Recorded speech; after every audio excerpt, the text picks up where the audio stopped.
AK, seorang ustadz dan pemimpin pondok pesantren di desa Ciawi Gebang, Kabupaten Kuningan, Jawa Barat, hanya bisa tertunduk saat digelandang petugas Satreskrim Polres Kuningan. Tersangka AK ditangkap karena diduga telah melakukan perbuatan asusila terhadap puluhan santriwatinya. Dalam menjalankan aksinya, pelaku melakukan perbuatan asusila terhadap santrinya saat santri lain sedang menjalani kegiatan belajar. Disitulah pelaku melakukan pelecehan terhadap korban dengan meraba bagian tubuh sensitif di sebuah ruangan dan dapur. Setelah melakukan aksinya, pelaku mengancam korban agar tidak memberitahukan kejadian tersebut kepada orang lain. Aksi keji ini terungkap setelah salah satu orang tua korban melaporkan kejadian tersebut ke Polres Kuningan. Petugas yang menerima laporan langsung melakukan penyelidikan dan penangkapan pelaku yang merupakan pimpinan pondok pesantren tersebut. Dari hasil penyelidikan, tersangka diketahui telah melakukan tindakan asusila sejak tahun 2022 hingga 2024. Hingga saat ini, korban yang menjadi sasaran pelaku berjumlah 10 orang dan semuanya merupakan santrinya yang masih di bawah umur.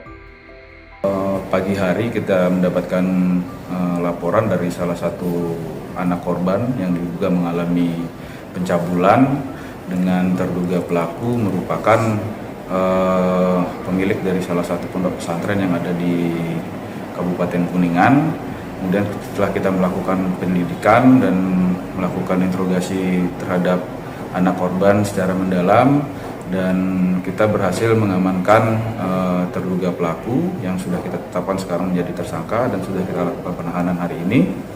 Itu memang benar faktanya bahwa para santriwati yang ada di salah satu pondok pesantren tersebut sudah dilakukan pelecehan seksual ya terhadap para korban dari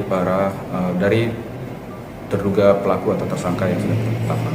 Sudah berapa lama kejadiannya? Jadi kejadiannya itu menurut keterangan para saksi dan memang ada pengakuan dari tersangka, itu sudah dilakukan dari tahun 2022 sampai dengan saat ini tahun 2024. Jadi modusnya atau motifnya sendiri memang terduga tersangka ini melakukan perbuatannya tersebut untuk dengan memanfaatkan situasi yang sepi pada saat mungkin para santriwati itu melakukan kegiatan di pondok pesantrennya. Jadi pada saat situasi sepi dan memang ada salah satu santriwati yang sedang melakukan kegiatan di pondok pesantrennya dan dalam keadaan sendiri atau berdua dengan temannya, si tersangka ini langsung melakukan kegiatan pelecehan seksualnya terhadap anak korban. Jumlahnya berapa dan sampai saat ini yang sudah teridentifikasi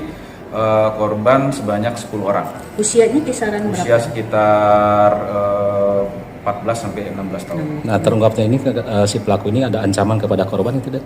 Betul, jadi memang pada saat tersangka ini melakukan perbuatannya terhadap anak korban ini memang sempat melakukan perlawanan atau penolakan terhadap perbuatannya tersangka. Namun dari tersangka ini melakukan sebuah gerakan-gerakan yang diduga itu mengancam daripada anak korban sehingga anak korban mau menuruti dari perbuatan pelaku. Berarti korban bukan dari daerah Kuningan aja dan? Korban berbagai macam ya, karena ini pondok pesantren mungkin daerahnya dari Kuningan, terus kemudian ada yang di luar Kabupaten Kuningan. Inisial pelaku nah? Inisial pelaku AK, umur 41 tahun. Akibat perbuatannya, pelaku harus mendekam di sel tahanan Polres Kuningan untuk pemeriksaan lebih lanjut. Tersangka AK dijerat dengan pasal 82 Undang-Undang Nomor 17 Tahun 2016 tentang Perlindungan Anak dengan ancaman hukuman maksimal 15 tahun penjara.